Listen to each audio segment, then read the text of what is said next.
All right, y'all, we are back with another video. And before we start, please put prayers for Donald Trump in the comment section. We must protect President Trump at all times. And it brings me to this video right here by Fox, is where Kamala Harris is upset. And then at this very last moment, we know that the debate is tonight. And she's still trying to pull this last desperate stunt. She still wants the mics unmuted. That way, every time Donald Trump get to talking, she can just interrupt him all the time. Kind of the same way she did Mike Pence. Now, Peter Doocy finna go ahead and expose all of this, because I think he's there.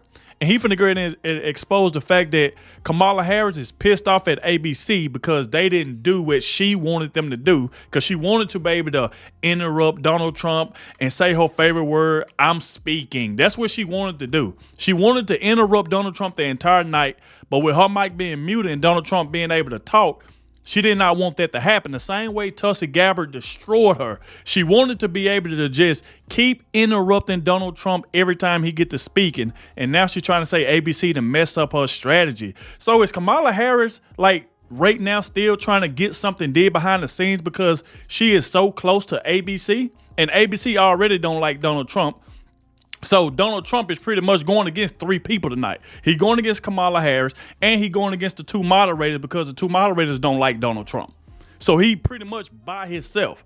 And Kamala Harris is still trying to pull this last desperate stunt. She still wants the mics unmuted so she can just keep interrupting. But it's not going to work. But like I said, please hit that like button, subscribe to the channel. And without further ado, let's go ahead and dive straight into this right here by Fox News. Make sure y'all watch the entire video, because you're going to see something that you do not want to miss, because this is what she's trying to do. Let's go.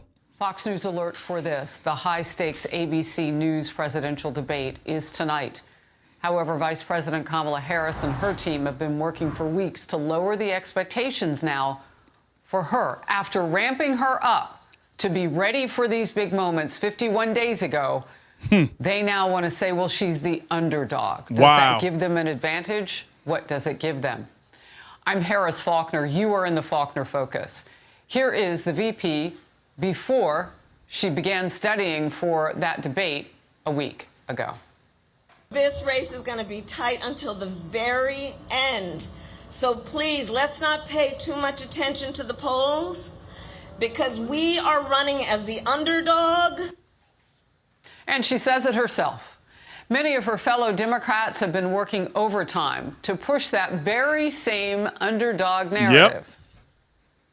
It will take almost superhuman focus and discipline to deal with Donald Trump in a debate. It's no ordinary proposition. He's the best counterpuncher in the history of American politics. Donald Trump is a skilled debater. He has been in the most presidential debates of any candidate in presidential history. This is his seventh general election presidential debate, probably the most of anybody in history. And Donald Trump's a showman, so we know he's going to come in ready to debate. She's going to do great, of course, but Donald Trump will be good too. I mean, we can all remember he wrecked all of the Republicans. He's a good debater, and it's going to be close. Well, they panicking over there. Not buying the whole underdog strategy. Columnist, one of them, argues Harris's only shot at justifying her existence in the race will be the September 10th presidential debate on ABC. And lucky for her, the bar is set really low. After almost a decade of telling us President Trump is a buffoon, all of a sudden, regime media is claiming that, he is a formidable opponent. All of a sudden, and to quote them, I mean, he suddenly now has historic skill. They've effectively given her a low bar of expectations to make this an easy win for her.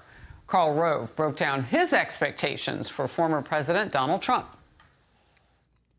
You think that the stakes are higher for Trump? He has a harder job? I think he does, because she has miraculously grabbed the label of the candidate of change when it was Biden versus Trump, where Trump was the candidate of change. But now with Harris on the field, miraculously, she somehow has been able to sort of dissolve the bonds that tied her to her superior, and is now seen as the new different face. New and different? She's been vice president for 3.5 years. Senior White House correspondent Peter Doocy is inside the debate hall in Philadelphia. Peter. And Harris, the campaign is now admitting, the Harris campaign is admitting publicly for the first time that not being able to convince the hosts, ABC News, to mute to keep the mics hot, rather, unmute the mics, kind of messed up their strategy. Ha! Ha ha ha. Microphone muting issue is a challenge. I think it's a challenge for the viewer who wants to see these two candidates engage with each other in a real debate. She's not some fact checker in chief. I think that'll be the job of the media and the pundits who are paying attention and following along. On the contrary, according to the Trump debate prepper, Tulsi Gabbard, who believes the VP has not been properly scrutinized and who says tonight's debate is a chance to touch on things left unsaid last cycle. She talked every day about how she'd be a prosecutor president, but no one questioned her about what that record was and how that would translate if she were president. She's going to have a tough time trying to defend this record that, quite frankly, from the view of the American people, is indefensible. Yep. On the big Philly area roads today, 95 and 676 in the Schuylkill Expressway, the DNC has a digital billboard up warning about Trump's threat to abortion access. This is crazy. He plays from this really old and tired playbook, right? Where there's no floor for him in terms of how low he will go. And we should be prepared for that. We should be prepared for the fact that he is not burdened by telling the truth. Wow. Wow, he's not burdened by telling the truth, but yet this woman been sitting up here lying about Donald Trump the entire time. Just like, what did she say at her rally? Donald Trump, are you scared to debate me? Won't you walk it like you talk it? But it took her a while just to agree with one debate, and that's on ABC. She didn't want to do a debate on Fox News. She wanted for where she can feel like a win would be more easier for her. The same way Joe Biden thought going to CNN was going to be easy for him. But look how that turned out. We're going to find out tonight if ABC is going to be neutral. They're going to be neutral. We're going to find out. Because we can tell if we already know for a fact they don't like Donald Trump and they want Kamala to win so bad. The reason why Peter Ducey said that, she wanted to throw mics hot because she wanted to keep interrupting Donald Trump every time he brung up her record or he's saying something about her. She wanted to be able to cut him off. She wanted to have that big girl moment. Oh man, y'all see how that woman was talking to Donald Trump up there? We gotta vote for her. That's what she wanted. Why would you not want the mics muted? That way you can get out everything that you're saying, what it is. She don't want Donald Trump to talk about that record. She don't want Donald Trump to go into details about her record and how she leaving these borders open. Soldiers done lost their life, all type of stuff. She don't want Donald Trump to talk about that. That's why she want them mics hot so she can keep interrupting him. So the reason why I said before that she wanted to be able to interrupt him, because, like I said, she wanted to have that moment where, look how Donald Trump is up there talking to a woman. That's what she wanted. She wanted to try to belittle Donald Trump, and soon as Donald Trump snapped back on her, she tried to make it seem like it'll make Donald Trump look so bad that he's talking to a woman like that. That's what she wanted, but she's not going to get that. That's the reason why she's been into it, even though her and her family and Doug, they cool with ABC. But I've been hearing they've been in heated arguments, and right now she's been talking to ABC. As of this moment right now, the debate started in a couple hours, and she's still trying to change the rules. This is what she's trying to do. It's not going to work. Campaign is also using a new ad starring Barack Obama to telegraph another potential line of Trump attack that could accuse him of having crowd size envy. This weird obsession with crowd sizes. It just goes on and on and on. America's ready for a new... Now look, Obama and them talking about crowd sizes, they only talking about that because Donald Trump, the only one that had over 100,000 people in a blue state.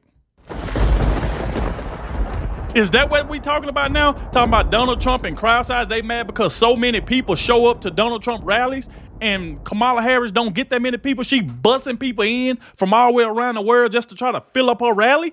Now they want to attack Donald Trump because of so many people showing up to his rallies and he don't have to bust people in. People show up because they love Trump. They know he's what's best for America, not Kamala Harris. You don't see Donald Trump with 15 buses bringing people into the rally. Now they want to try to attack him on crowd sizes. Crowd sizes has nothing to do with policies. What about her policies? What about her wanting to defund the police? Let's talk about that. A new chapter. That might be an empty promise, though, based on a look at the Harris campaign's new issues page on their website, because the New Republic decoded some of the computer coding on it and determined that large chunks of the Harris issue platform are just direct copy pastes from the Biden issues page. Yeah, but I mean, there's no question about that just in terms of the depth of the material, right? It just looks like somebody did that who probably was tasked with it in a few minutes, and that was the quick and easy way to do it. And plus, then you don't have to explain it if it doesn't match what she's saying now. All right, right. Your last quick thought. And that begs the question, why did it take them so long to put it up there if they were just going to copy paste? I could copy paste a script from 6 weeks ago and do it at noon. That's crazy. But I wouldn't have an excuse as to why it took me so long. Wow. Well, you wouldn't need one because you have skills. All right, Peter Doocy, thank you very much. Power panel now, also skilled, Gianna Caldwell, Fox News political analyst, and Doug Schoen, former Clinton advisor. Great to have you. Doug, I want to start with you. I mean, you were just probably maybe able to hear what Peter Doocy and I were talking about. It's all part of this whole thing of they'll find out what she will be when it passes. It's very former House Speaker Nancy Pelosi-like. Like, we'll pass that health care bill, we'll pass whatever, and you can see what's in it when it passes. What are we getting, Doug? We're getting a candidate, Harris, with a new way forward. I say that with a smile on my face because we really don't know what the new way forward is. What Karl Rove said is what she's trying to do is to make herself the candidate of change. And I think Donald Trump has to, in a respectful way, tonight make the case that his record was better and he has a better agenda given his speech last week to the Economics Club of New York. And he has an economic plan involving tax cutting, deregulation that is much more in sync with what the American people want than redistribution of wealth and higher taxes. I remember when you made your political turn. It was on a show that I anchored on primetime on the weekends called The Fox Report. You were one of our Fox News insiders. And you determined on that show, on one night, on one Sunday night, that you would no longer vote for your friend and former wife of your employer, Bill Clinton, Hillary Clinton. You couldn't vote for her. Will you vote for Kamala? At this point, I cannot. I would call myself undecided at this point, but I can't vote for her for reasons related to her change in position and also the Middle East, as we have talked about before. I do not believe she is sufficiently committed to Israel and fighting anti-Semitism. Jono, and thank you for your patience as I asked that question. I do want to come to you because I think it's important to do the table setting now. Doug is about as Democrat as I know. And we know because we work with him. I mean, nobody's confused about whether or not Doug Schoen is a Democrat. But I'm wondering if this idea that we really don't know her after 3.5 years matters. I mean, it does matter. And I'll tell you, it's become crystal clear to me that Kamala Harris is running scared. How do we know this? Well, she's only done one interview since she's become the Democratic nominee with her vice presidential nominee. In addition to that, there was a poll that came out today from NPR showing that 50% of independents believe that she's too progressive, too liberal. Now, with that consideration in mind, with this debate, her record is going to be exposed before the American people. I know she's tried to hide in the shadows of Joe Biden and only do ribbon cuttings, but she's going to be exposed today. And we're seeing the numbers come out every day looking in favor of Donald Trump, and the Nate Silver analysis putting him at over 60% likelihood in the Electoral College, winning the Electoral College. I'm sure sends shivers down their spine. But they have no response to it because what they continue to do is lie, lie, lie. They say that Donald Trump is his Project 2025 is his plan. It is not his plan. But this is what they're trying to do to win. Lie. Because they have no good record to stand on. That's exactly what they keep on trying to compare him to with this Project 2025. Trump said he have nothing to do with that. But they're going to keep talking about it because they just want something to go off. They know Donald Trump's record is not bad. When he was president, everything was good. There was no open borders. There was no wars going on. Inflation went through the roof. Do you hear what I'm saying?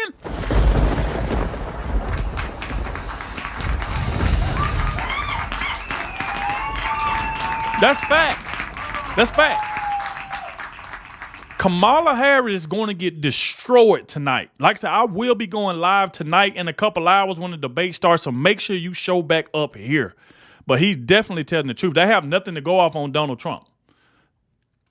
That not only had he been disavowing, but now the person with Heritage Foundation who had put all of that together, the director of that project, has resigned in recent weeks. So if the person who designed it is gone, then how could it have been Donald Trump in the first place? I mean, it's just not logistical. All right, a new piece, and you alluded to this, by Bill McGurn argues that liberal media have inflated the stakes for tonight's debate to help VP Harris. An excerpt. Ironically, the low expectations for Ms. Harris may be an advantage. All she has to do is not humiliate herself, and her performance will be hailed as a triumph. If the press corps did its job, we'd all know more of what we need to know about Kamala Harris and what kind of a president she'd make. But because it won't, it's all on Donald Trump to do that job himself. VP Harris and Governor Tim Walz, her running mate, have only done 6 interviews combined, together, as a ticket. Just one of those was a sit-down interview Kamala Harris did along with Tim Walz. They sat together, so she hasn't even been alone. Compare that to 39 interviews from Donald Trump and Senator J.D. Vance during that same time. You can get them alone, you can get them together. Harris has also gone 51 days now without a single formal news conference since it was announced she was running. Secretary Gina Raimondo did not seem concerned overall at the lack of transparency. She's been impossible to pin down on anything because she hasn't given any access. The American people deserve it. Wouldn't you agree? Yes, and I hear you, but I respectfully disagree. This is a presidential election like no other. She only has a few weeks to do everything, and she's spending her time talking to Americans. She has a punishing schedule. I want to get just a really quick reaction, and then I have another question. Doug, I'll come to you. Reaction to that. Reaction is she will memorize talking points. She'll regurgitate them. She will not engage, and the media will declare her a winner, is my guess as to how it. That's what they're going to try to do. Just watch. Watch CNN and MSNBC, all these leftist networks. If she can just get through and not mumble through her words like Joe Biden was doing, they're going to oh, she won. She won. It's just crazy. Donald Trump is going to destroy her. Long as the moderators be fair and don't be cutting off Donald Trump, and then when he says something, they want to come back at him with something like this, but they'll let Kamala Harris say something, but they don't never do a follow-up with her. They just let her say whatever she want to say and then get on to Donald Trump. We're going to see how fair it's going to be tonight. But if it's going to be fair and it's going to be neutral, right down the middle, Donald Trump is going to destroy her. He's going to destroy her record. Just watch what I tell you. It'll all go down, because I don't think she'll be pressed the way she needs to be. Yep. Shauna. Well, I don't believe that Kamala Harris is coming ready to play. She's relying on the media to support her, and certainly with ABC giving 100% positive coverage for her, 98% to negative to Donald Trump, we already know what the table looks like. Yeah, I think we learned it, too, at that, interview where he was with the black journalist in Chicago, and ABC News. And she didn't show up. Had the first question on that one, and it didn't even acknowledge that he had survived an assassination attempt not too long before. Right. So, I mean, I think we know a little bit of what we potentially could get, but let's be positive and hope that everything is fair. Hope is not a strategy, though. So, Doug, I want to come back to you, because you said something. You said Donald Trump has to respectfully go at the policies of Kamala Harris. And I think I know what you mean by that, because if you attack her too hard, she becomes the successful victim. Yep. That's what they're going to try to do. She's a former prosecutor. That's exactly right, Harris. Every poll that we've done and I've seen says that on the issues of inflation, the southern border, and crime, the top 3 issues facing the country, Trump leads her and has a better record from his presidency than Biden-Harris. That's where he needs to go. That's what he needs to do. If he is too over the top, attacking her, questioning her ethnic or racial identity, all that'll happen is it'll backfire on him. Jono. Well, I've been talking to members of the Trump campaign, and they feel really good about where Donald Trump is, and they feel that he's going to do an excellent job tonight sticking to policy and solutions for the American people, because that's what we so desperately need. Yeah, I mean, he won the one exactly against right. Biden. He ended a 50-plus year career by tacitly making him a lame duck in one night on June 27th of this year. All right, so we will see the woman who took his place at the top of the ticket, Kamala Harris, go up against Donald Trump. All right, there we go there. Y'all let me know in the comment section what y'all think about this. But long as ABC called it down the middle, be fair, Donald Trump is going to destroy her, and I cannot wait. Like I said before, make sure y'all show back up here tonight. We will be going live in a couple hours to live stream the debate. Thank you all for watching, and I'll catch y'all in the next one.